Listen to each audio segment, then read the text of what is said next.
Hey guys, Camel ADV. We're going to do the install video tonight for our gut guard skid plate for the Honda TransAlp. Unlike most current ADV bikes, the TransAlp comes with no skid plate from the factory, which is kind of annoying, but it's also a little bit refreshing.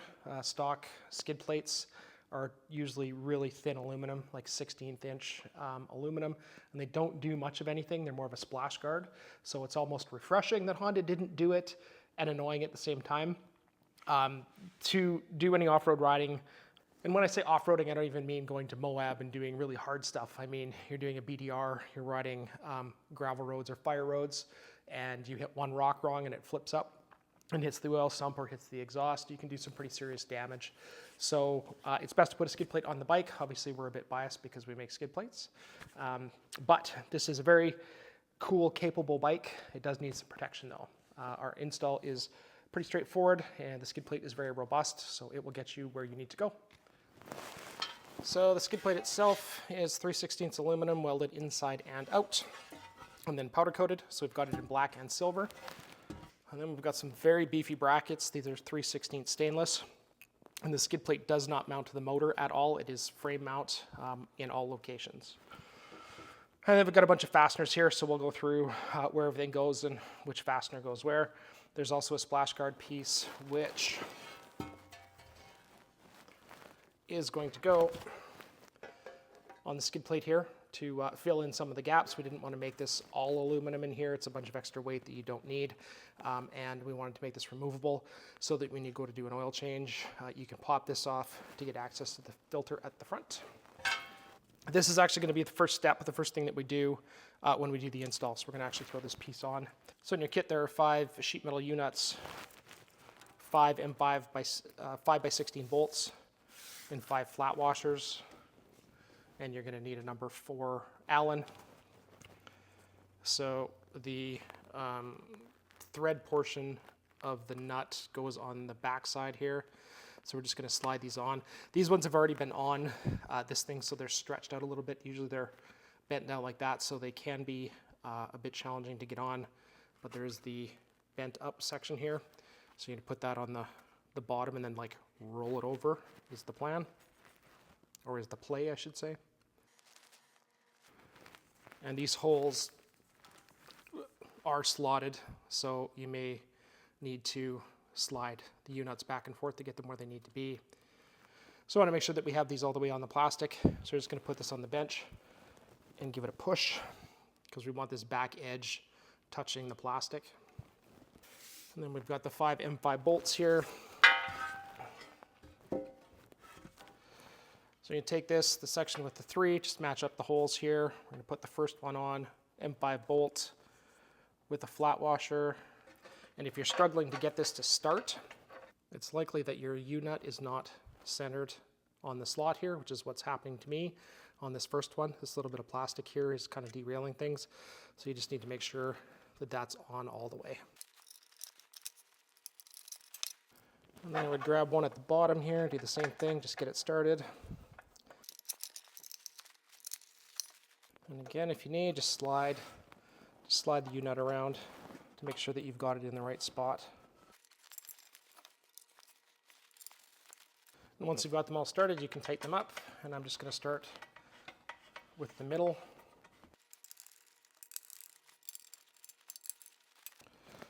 And that's good to go. So before we can install the skid plate on the bike, we have a little bit of prep to do. We have to take the side fairings off to get access to the motor mount bolts that go into the frame. Our brackets are going to piggyback off of those. So I'm just going to put it up on the lift and then we're going to pop these off.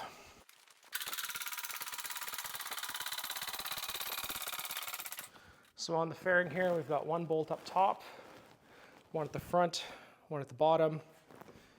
And then under here, we've got 2 plastic push pins. And then there's some rubber gel nut push pin style things also that hold this on here. So these are 5mm Allens, and then just an awl to pop those things. So when you come under here, you just push the center in with anything smaller than the center basically, and they just pop in. So there's 1 here, and then there's 1 up here, and then you can just pull these guys out by hand or a small flat blade screwdriver if you can't get your fingernail under them.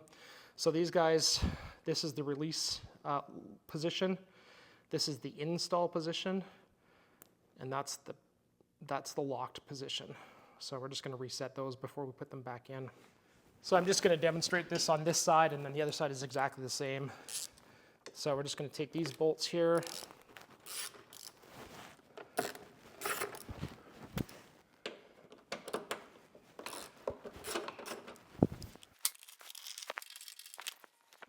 And be aware when you're taking these bolts off that some of them have shoulders and some of them do not.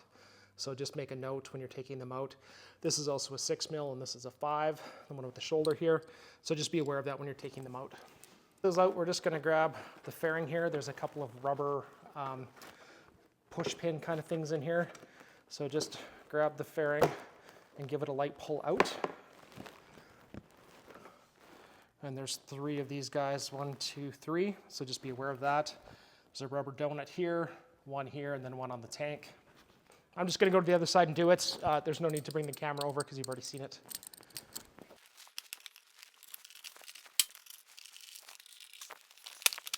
So with the fairings out of the way, we have access to the 2 bolts here, which hold the engine into the frame. So this is the frame section here. And there is a sheet metal triangle here that goes to the motor. So we're going to take these bolts out. It is very important that you do one side at a time. Do not take all 4 of those bolts out. If you do, the motor can drop down because those are the main mounting points. There are some points here at the back that hold it as well, but you can have the whole thing shift down, and then it's a giant pain to get it realigned. So we're going to take these 2 motor mount bolts out so that we can stack our mounting bracket in here. And before we do that, we're going to take the horn out just to get better access to the nuts on the back of these bolts. So it's just the 1 bolt here on the horn. And it's light enough, you can just let it dangle there. So on the back side, so these are the motor mount bolts, and on the back side, there are nuts that we need to grab with a wrench to hold them so they don't turn. Removing the horn gives us that access. So we're going to take a 14mm socket on the ratchet, and that's going to go here. And then we're going to come up top with the wrench and grab the nut on the back side.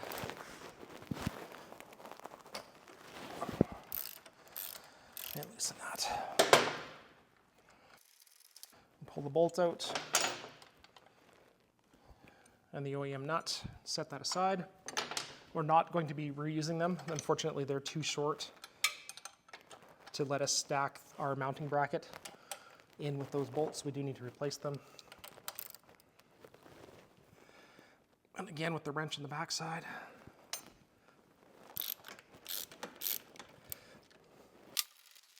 So we're going to take our mounting bracket, the bracket on the right-hand side, this guy bends to the left, and the one on the left bends to the right, so just be aware of that. And we'll take our bolts, slide them through the bracket. There's no washer on the front side. The washer goes on the back with the nut. And slide those through. And then we've got our washer and our nuts. Get those started on the back side. And the top one, I'm not gonna lie, it can be a bit tricky. It's extra tricky for me trying to do it with the camera.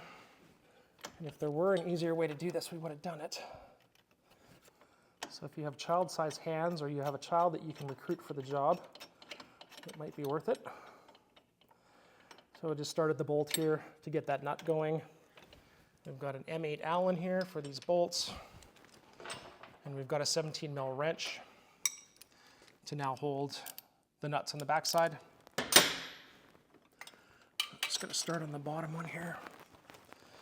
So I'm just reaching through with my left hand onto the back side here to hold the wrench, and it's kind of sitting against the exhaust.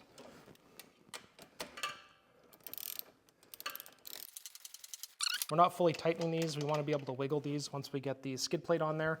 We're going to set the final location, and then we can fully tighten them. But for now, we don't really want them banging around either.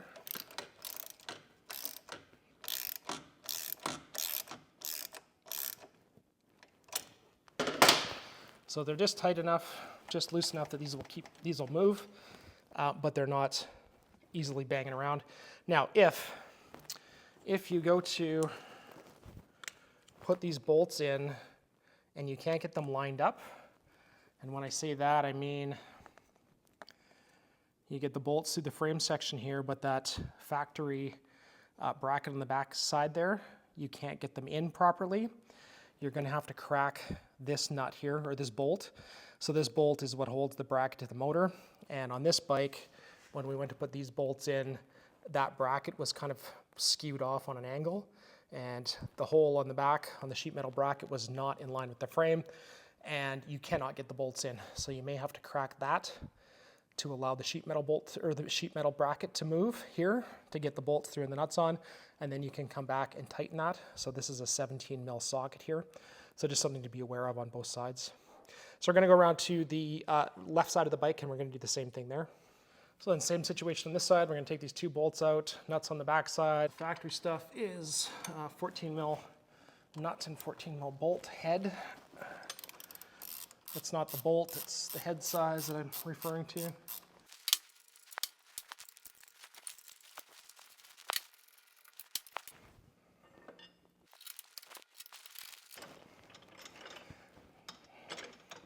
So I'm going to have to show you here how this works, or what happens when we loosen this. The upper bolt went in okay. The lower bolt is hanging up on the bracket.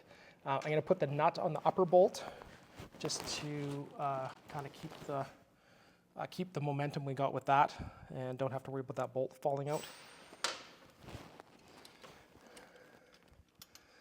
The upper, you can get the nut and bolt from the top side on the upper bolt. And when you put the wrench in from the bottom, you're going to have to do it with the open end of the wrench for the nut, because the exhaust is right there and you can't quite make that happen.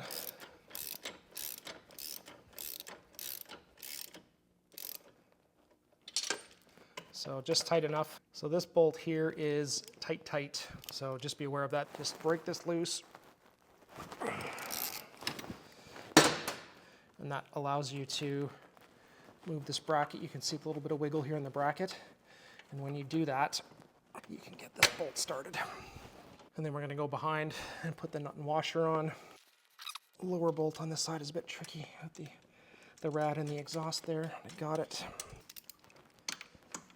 So I'm going to just snug this up for right now.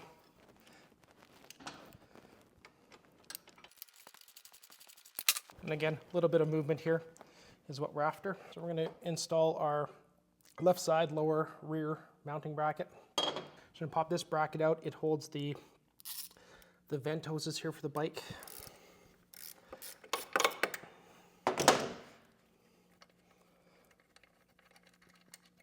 Let that guy hang. So we're going to take our M8 by 25, put that through here. M8 nylock and flat washer, and put that on the back side. And then we've got our M6 by 25, and we're going to take this bracket here, and it's got a threaded fastener on the back side, and we're just going to turn this down. Normally it was sitting like that, but we're using the nut that's embedded here to retain our bolt here. So we're just going to get all this stuff started. So we're going to end up installing the skid plate and then tightening these. You won't need to do that every time you have the skid plate off for service or anything. It's just initially getting this all set up. We want to make sure that the brackets are exactly where they need to be before we fully tighten them down. And the right side rear bracket is going to piggyback onto this bolt here. So I'm just going to take our 8 mil Allen.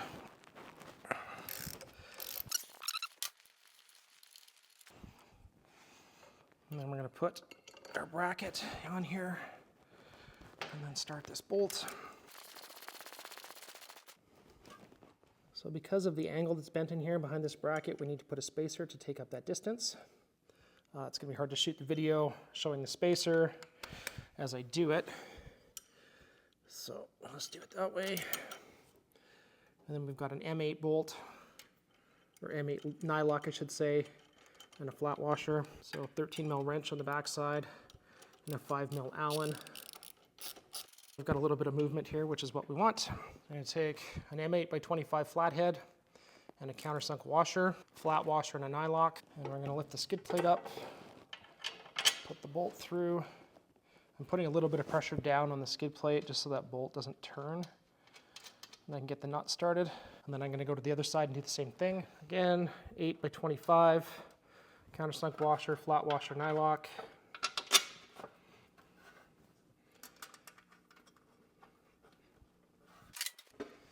We've got M6 by 16 bolts, bedded nuts on the back of these brackets. Get these started.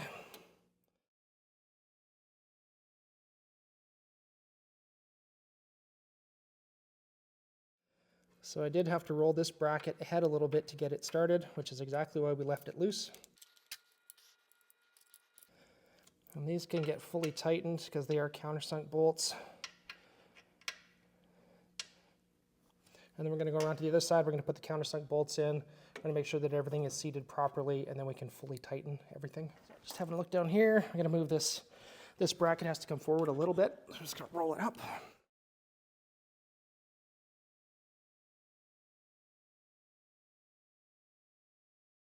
And then we're going to start these bolts. And then we can come up with our 5 and our 13. I'm going to tighten the M8s. I'm going to go around and do the other side. And then we can tighten everything else.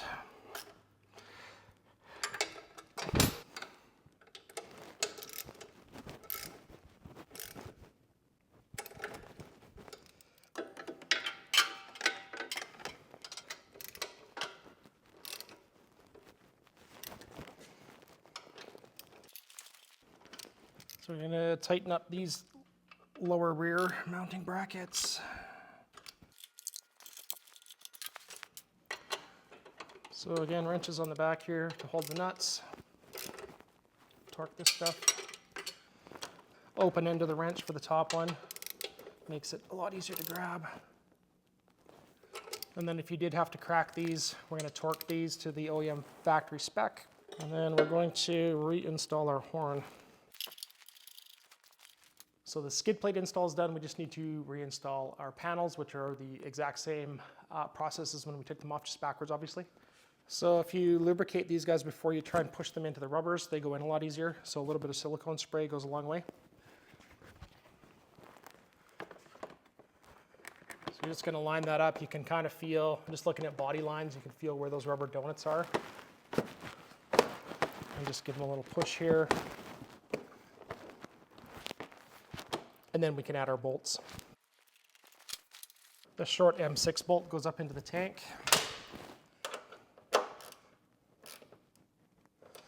The longer M6 without the shoulder goes into the lower. And then the M5 with the shoulder goes into the upper.